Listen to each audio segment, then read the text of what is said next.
Take you back to late August, early September, when Plenty first got involved.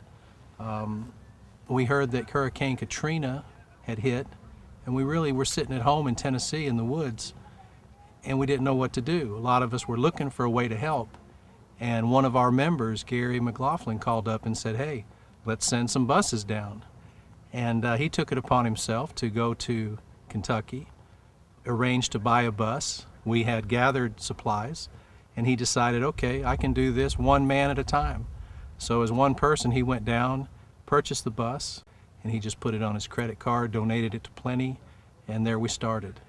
So Gary made his first trip. He did some pretty heroic stuff, I feel. He rescued some people from the airport there, where it was a mass of humanity that they had gathered at the airport because it wasn't flooded. It was starting to flood, but there was no sanitation. There were children there. There was no way to feed them. Basically, the New Orleans government had just trucked them there. When he came back to Tennessee, I said, "Hey, I'll go." And we had some other folks that jumped on board. Me and Gary drove back down, and we had a full bus full of supplies. And we had supplies still at the farm waiting. So Plenty had put out the word that we need food, water, clothing, cleaning materials, and some people just responded. So now we had a pipeline of supplies. We had the bus to bring them down here. When we came down the second time, we found out that here in the United States, a city of New Orleans, a large metropolitan city, was locked down by the National Guard and the New Orleans Police Department. So everybody was telling us when we got to Covington, you can't go in. You can't take supplies to New Orleans. They won't let you. We knew that with the right credentials, we could get in. Plenty, in its history, has crossed many borders with the right documentation as a relief organization. So we had the letters. We went down to the checkpoint.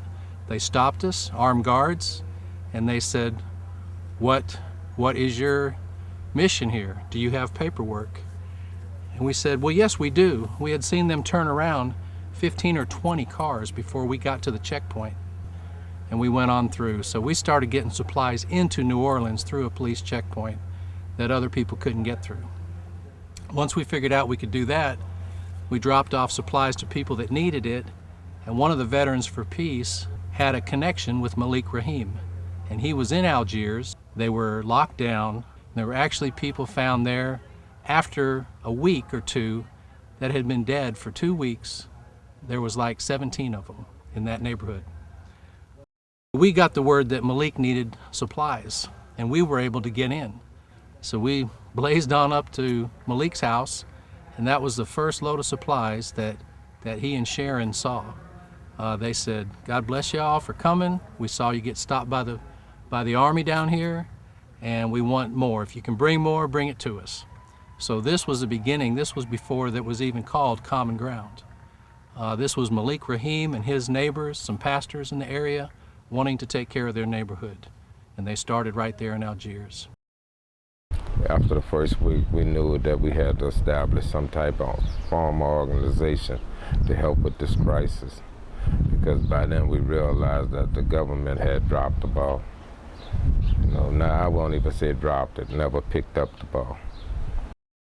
And we basically started with them. We said, okay, we'll be back. So we loaded up some more, went back to Tennessee. The volunteers in Tennessee gathered supplies, and we came back to Covington and made runs into not only New Orleans, but then we spread out into other areas. The bayou where the Indian tribes are. We came over into Mississippi, went to Biloxi, went to Pass Christian. So we spread out from there as much as we could do with some buses, some trucks, people's own pickup trucks. What I kept hearing from every person was, this makes a difference in my life. You people bringing me some water, some food, something to clean my house with, a little box of supplies was the biggest thing to them, because they wanted to stay there. They wanted to stay where they were living.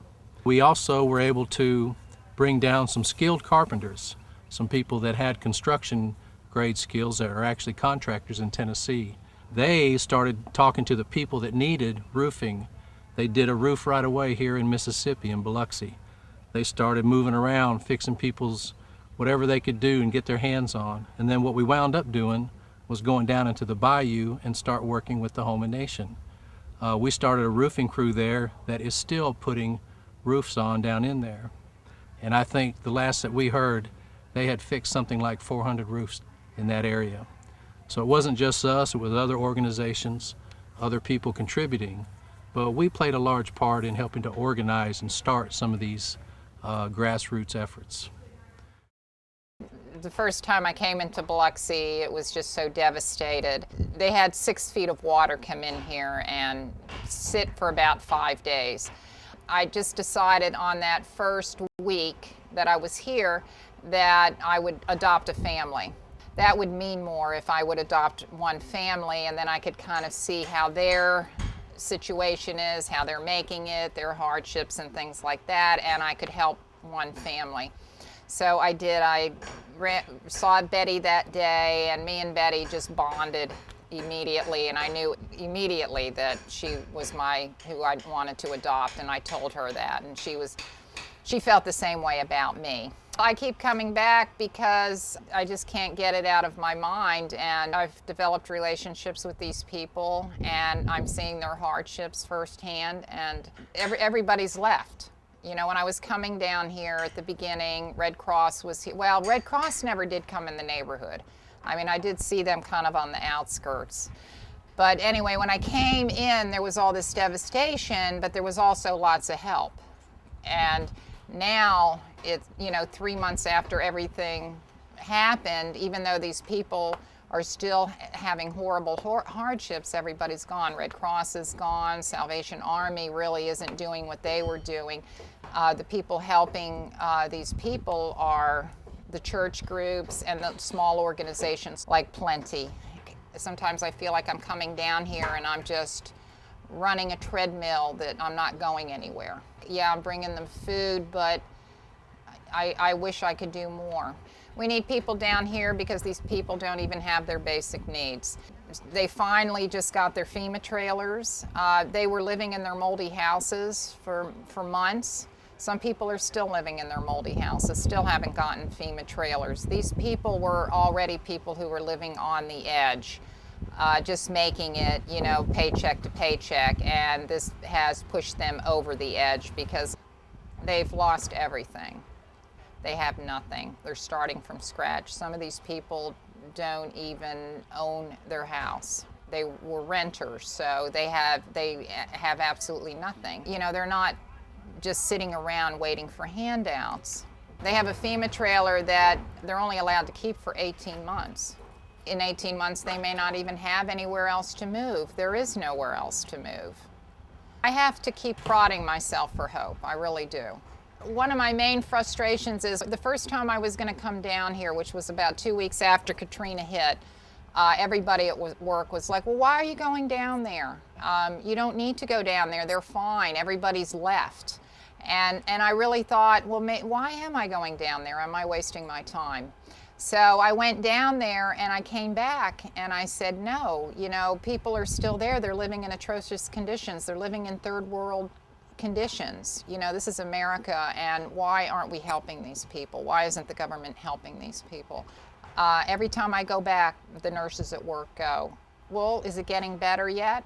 And I say, no, it's not getting better. I said, in fact, it's getting worse in a lot of ways because I said these people have been living in these moldy houses. They're going to be sick.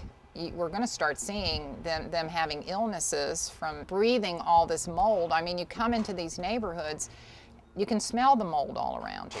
All the Red Cross and Salvation Army and all these big government organizations have left, and the only ones giving any hope really are these church groups and the small organizations who feel so deeply that we need to do something. And I think that's what keeps drawing us back, is that there is so much need here, and that if I were to leave, if our group were to leave, who would help these people? It's almost a year anniversary of this storm, and as you all could see just from driving around, there's just acres and acres of homes that have been devastated and people that are all dysfunctional, and there's nobody here to help. So I just feel that's obligated to come down and help these people. I tried going home for a few weeks, and people back up home don't even know what's going on down here, and they're living their everyday lives like nothing's happening, and something is happening here. And I just can't walk away from it and not be involved.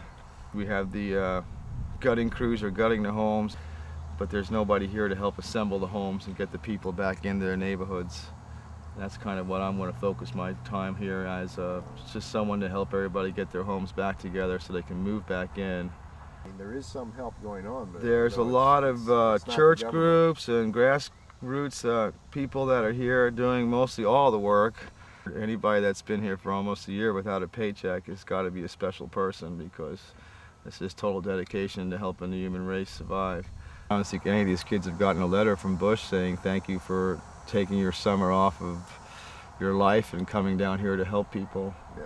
Yeah. No one got a discount on their college tuition for being here for a few months, but they're still here. That's what's a great part of it. There's so many great people here. There's some great stories of people that have ridden their bikes down here from Oregon and have been here for 8 months, just shoveling dirt out of people's homes, and none of those stories are being told, but they're just phenomenal people to be around, because everybody else is just come and gone.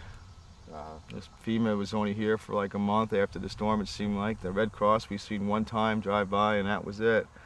So you can't depend on these government people to come out here and do anything, because they're not. There's hundreds of homes now that have been gutted and they're ready to be reassembled.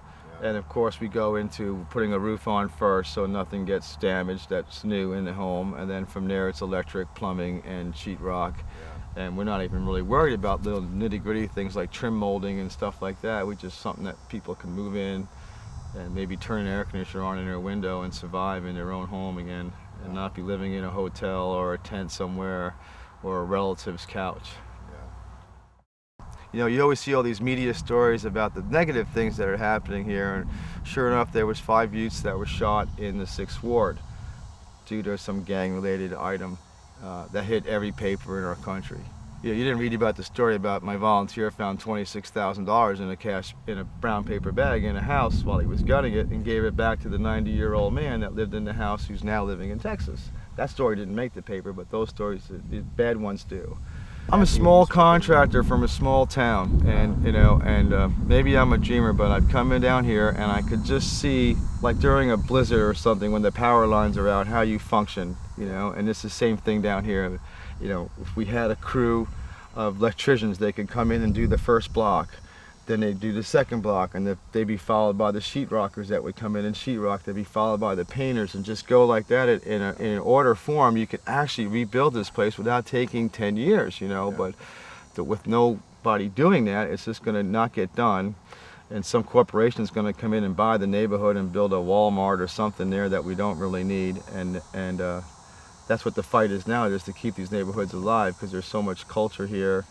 And this is their people's home, and if it was your home and you lost it in a storm, wouldn't you want somebody from your own country to come and help you, And they're not getting that help from their own country. They're actually applying to UN to see if we can get some UN disaster fund money, because it's not coming in. And everybody mailed their Katrina funds years ago with the big music concerts and everybody singing songs, but I don't see where that money went. It's not here.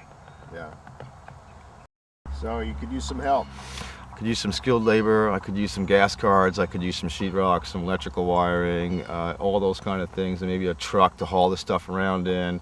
So in some cases, just a few $1,000s gets somebody back in their house. A few $1,000s down here goes like a month of people working in a house. That's, back home, a few $1,000s is one day's pay for some of these guys. I remember at 9/11, after the buildings went down, big barges filled up with plywood from Georgia Pacific. There was nothing to put plywood on there. It was nothing but a big hole in the ground. Here we have places where we can use plywood, but there's no barges pulling up here with any kind of supplies. Yeah. So this is the bigger disaster than 9/11, and yet there's no support here by these big corporations in lumber and things like that. Plenty has been here and done these disaster reliefs before, so they have the experience behind them. They have the 35 years of doing this kind of work.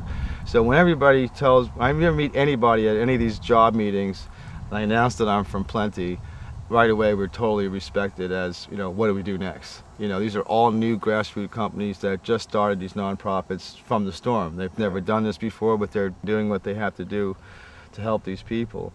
But the farm knows what the next steps are. They know how to finance the money. Their money doesn't go like the Red Cross to administration fees and things like that. It goes to right to the source of where it's needed, to the people. And they have this crew of people that have done this before. You can send carpenters that will come down. You know, they have midwives if they're needed to come down. They have RNs that will come down and just help these people out. And it's just a great organization to be involved in. I just want to say before anything else how much Pate International helped our group to seed, and how much we appreciate it, and how we can't say it enough, because y'all were there when nobody else was there. Y'all